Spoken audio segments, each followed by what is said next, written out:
What's up, guys? How's it going? K Moore with More Muscle. Today we're going to be talking about diabetes and gestational diabetes. So gestational diabetes is when you're pregnant and it goes away after you give birth. But we'll go ahead and get started, guys. My first question to you guys is, does diabetes come from sugar or does it come from bad fat?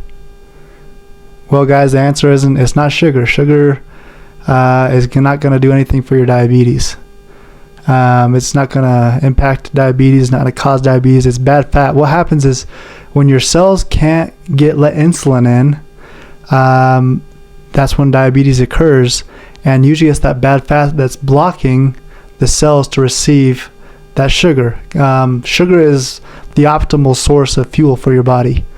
And when you're eating like whole carbohydrates, like for example oatmeal, whole grains and stuff like that, your body breaks down those foods and it's a slow release of sugar into your body. But say for example, if you're eating added sugar that has no fiber and it has no nutritional value, it's going to spike your blood sugar and it can actually cause diabetes due to adding extra fat to your body. So when you're having excess sugar, that creates excess fat in your body, and yeah, you can actually get diabetes from that. But the sugar itself is not going to cause diabetes. It's the bad fat. So let's go ahead and get started, guys. Fasting. When you're fasting, you want your blood sugar to be around 60 to 99. When you just barely ate, about 2 hours after meals, you want it to be around 120. You guys can take this. You can go to Walmart, buy a glucose monitor. They're really cheap. You just prick your finger and take a little blood, and you can get your blood sugar. You're supposed to wipe out. So you're supposed to poke your finger. You're supposed to wipe off the first amount, and then you're supposed to do it again, and then you get the blood sugar. And that is supposed to be the optimal way to get your blood sugar. So let's talk about gestational diabetes mellitus. So guys, gestational means like during pregnancy. It usually can appear it can appear with pregnancy and then disappear following the delivery. However, approximately 50% of clients who develop diabetes during pregnancy will have diabetes after pregnancy or later in life. So guys, diabetes while you're pregnant can cause macrosomia, which is like a large baby, birth trauma, electrolyte imbalances, and hypoglycemia. Hypoglycemia is low blood sugar. For example, when I was younger, I played a lot of basketball, and there was a day I played like 7 hours of basketball, and then I fasted the next day, and I got hypoglycemia symptoms, which was I'm feeling like I'm going to pass out. I was just starving. I was shaky. I turned a little green, turned pale. That's hypoglycemia. That's hypoglycemia. And some people have it really bad, and they can even go to as far as a coma or death. So that's something you don't want to have, and you want to be able to monitor your blood sugar. And hypoglycemia is very dangerous. So let's talk about the mother now. So the mother, when they have diabetes, this can cause infections, hydroamniosis, that's excess amniotic fluid in the belly, and then the next is ketoacidosis, a lot of ketones in the blood, and hypoglycemia and hyperglycemia. So guys, 1 in 10 people have diabetes now. And once you have diabetes, your cells don't work as well, so you basically are at increased risk for everything: heart disease, liver disease, all sorts of problems. So once you have diabetes, I think your rate for going up to the hospital is like times 3. Like you're 3 times more likely to go to the hospital than someone that doesn't have diabetes. And type 2 diabetes, guys, is preventable. You can get rid of it. So let's keep on going, guys. So risk factors for diabetes: obesity, hypertension, glycosuria, maternal age greater than 25. So all those things can cause gestational diabetes. So like we talked about the hypoglycemia symptoms, we'll go over them again. So that's sleepiness, sweating, pallor, like losing like color of your face, and lack of coordination, irritability, hunger. Hyperglycemia. So hyperglycemia is too much sugar in the blood. Hypoglycemia is too little. So hyperglycemia is dry mouth, increased blurred vision, weakness, headache, and frequent urination. I've definitely felt these symptoms before. Say, for example, if I've eaten something like really sugary and I've eaten something that's like junk food, I'll get these symptoms. And when I eat healthy, I never have those symptoms. So if you're eating healthy, you don't really have to worry about diabetes. But when you're eating junk food, there's a big chance that you might get diabetes. Now, guys, if you have type 1 diabetes, that's different. Type 1 diabetes is where your body can't even create insulin. It's usually from like autoimmune disease where your body destroys its own, insulin, and it can't regulate that insulin. So I'm not talking about the people that have type 1 diabetes. That's a huge problem, and I'm sorry that happened to you. But I'm talking about mainly type 2 diabetes. If you can eat healthy, then you're gonna be okay. You're gonna be all right. So when you get your lab test for this, you want to avoid caffeine, smoking, because it can mess up your labs. You want to measure your ketones if you're in the doctors, and you want to see if you have ketoacidosis.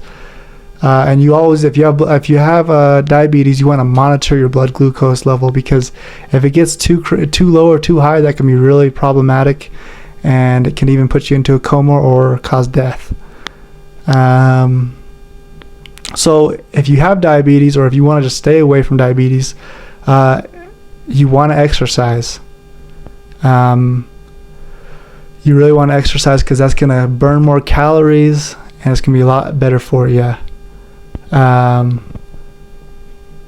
So guys, like I said, diabetes increases your risk for heart disease and kidney disease and stroke. And more than 37 million people in the US have diabetes.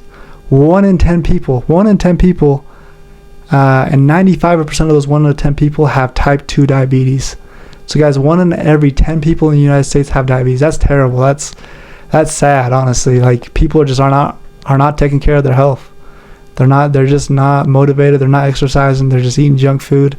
And it's sad. It's hard to see, because I work in the health field. I don't like seeing people. I don't like working with people that don't take care of their health. Now, for example, if you go to the hospital and you have been taking care of your health and you need help, okay, I'd love to help you. But if you've been just treating your body like terribly, then yeah, you're obviously going to be more likely to be, type 2 diabetic. So anyways, guys, 1 in 10 people have diabetes in the United States. That's insane. That's an insane number to me. And 95% of it is type 2. So type 2 is the preventable. You can get rid of that. So that's the sad thing. 95% of it. Type 1, I don't want to offend any type 1 diabetics, because they can't do anything about that. But the type 2, exercise, eating healthy, that can all take care of the type 2 diabetes. Okay. Next thing, symptoms of diabetes. Increased thirst, peeing more frequently, feeling hungrier than usual, fatigue, slow healing of cuts and sores. So now, guys, they teach us, if you have diabetes, when you're in the healthcare field, you're not supposed to even cut their nails. Like, say, for example, if you got like a older fella that needs help cutting their nails, you can't do it if they have diabetes. The reason is because they lose feeling in their toes. And so, say, for example, if you cut their toe, they won't even know that you cut it. So you're supposed to have a special person come and cut their toenails in the healthcare field. So slow healing of cuts and sores, guys. You see a lot of diabetics, they lose their feeling in their legs and they have sores everywhere. It's sad.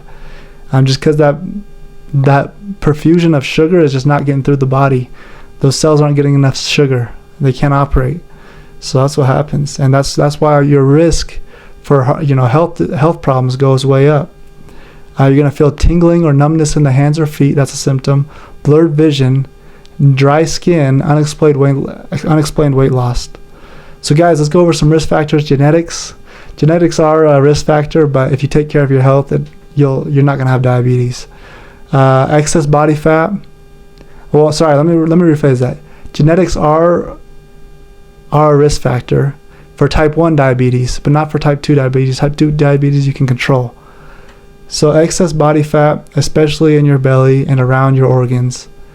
Physical inactivity is a risk factor. Eating highly processed, high carbohydrate foods and saturated fats frequently. Certain medications like long-term corticosteroid use, hormonal disorders, hypothyroidism, Cushing's disease, chronic stress, and lack of quality of sleep. So guys, all these medications, corticosteroid, that is sorry guys, my phone just glitched out. But anyways, let's keep it going. So guys, corticosteroids, those are like an adrenaline hormone. So the more stressed you are, the more risk you are for diabetes. Like Cushing's syndrome, guys, Cushing's syndrome is when you have too much adrenaline in your body and you get kind of fat because of all that adrenaline steroid, like adrenaline hormone going through your body. So guys, chronic stress is a risk for diabetes, and lack of quality sleep is also a risk for diabetes, because that's going to be increasing your risk of diabetes, guys. So when you have those excess adrenaline steroids and from either corticosteroid use or chronic stress, and if you have hypothyroidism or Cushing's syndrome, you can definitely increase your risk for diabetes. You want to have low stress. It's going to help you with diabetes. So guys, now let's talk about the blood sugar glucose test. If you're fasting, if you have a glucose level of 126 or higher, that indicates that you have diabetes. There's a random plasma glucose test. That's right after you eat. They give you sugar, and if it's over 200, that means you probably have diabetes. And then you can also test your A1C, and you don't want a 6.5% or higher, and that could mean you have diabetes. So guys, if you want to change this lifestyle, if you don't want diabetes, eat healthy, monitor your blood sugar, and exercise, guys. Exercise can improve blood flow and blood pressure, increase energy levels, it can boost your mood. This can help with stress management, and just about 150 minutes per week of moderate intensity physical activity, that is what's recommended. Guys, that's like, what is that, like 3 hours a week? Guys, that's easy. 3 hours a week, or you could be taking insulin for the rest of your life. It's an easy choice. Easy, just work out, go do something fun, go outside, it's easy. Okay guys, let's go. Next thing, lean proteins like chicken, eggs, fish, and turkey, that can help with diabetes. Non-starchy vegetables like broccoli, green beans, salad, cucumbers, healthy fats like avocados, nuts, natural peanut butter, and olive oil, complex carbohydrates like beans, berries, sweet potatoes, whole wheat bread, those all can help with diabetes. What you don't want to do is you don't want to have too many bad fats like canola oil, trans fat, and added sugars. You don't want those. So guys, let's get into the oral diabetes medications. So you might be prescribed metformin. That can help you with glucose management, insulin, other medications to, control blood pressure, GLP-1 and dual GPL-1 agonists. Those can help with blood sugar and help treat obesity. So guys, it's pretty simple to get rid of diabetes. Just exercise, maintain a healthy weight, eat nutritious foods, don't smoke. Now let's talk about this, guys. So this is the sad part of diabetes. Your risk for everything goes up. Let's talk about this. Cardiovascular disease. So if you have type 2 diabetes, you're at more risk for cardiovascular disease, coronary artery disease, peripheral artery disease, cerebrovascular disease, heart attack, stroke. Now guys, this is even sadder. Your eyes might not function. So you have small little vessels that help your eyes get blood, and when those cells in your eyes aren't getting blood, they're not going to work. So there's a diabetes related retinopathy. That's when your eyes don't work, they can't see. Or macular edema, that's where cataracts, glaucoma, and blindness. So guys, when you have diabetes, I actually know someone that went blind from diabetes. So that's another sad thing, guys. Losing your vision is not fun and not something anyone would want. So, and then it can also increase your risk for kidney disease. Guys, kidney disease are like the filters for our bodies. When there's excess sugar, it's just not going to work. Your body's not going to be able to filter out all that sugar. And diabetes related to neuropathy, that's like nerve damage. It can cause skin conditions, a lot of foot problems, including ulcers, infections that lead to gangrene, and possible amputation. Guys, I've seen so many people with amputations to legs because they got gangrene, That's like basically you just got to amputate your leg when you get gangrene. I don't know exactly how to explain gangrene, but it's when you have like a really like bad disease in your legs, and the best thing to do is just amputate your leg. So cut it off. And I've seen many people, guys, that have had to get their legs cut off because of gangrene and diabetes. The next thing, guys, is it can cause gum disease, hearing loss, digestive problems, and sexual dysfunction. Some symptoms of HHS, so that's like high glucose level. That's like a 600 level of sugar. You can have mental changes such as confusion, delirium, hallucinations, loss of consciousness, dry mouth, frequent urination, blurred vision, loss of vision, weakness or paralysis that may be worse on one side or the other. So that can all happen when your blood sugar gets too high. So it's important, if you are diabetic, take your insulin, take your medications, and monitor your blood glucose level.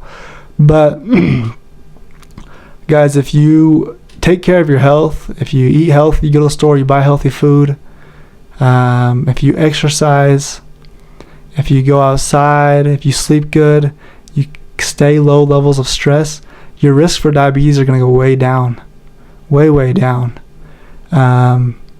So anyways, guys, it's much easier just to do a small couple simple things every day, like exercise, eating healthy, than to have to suffer with, cut off, amputating your legs, blindness, and increased risk for all health diseases. So thanks for watching, guys. Subscribe.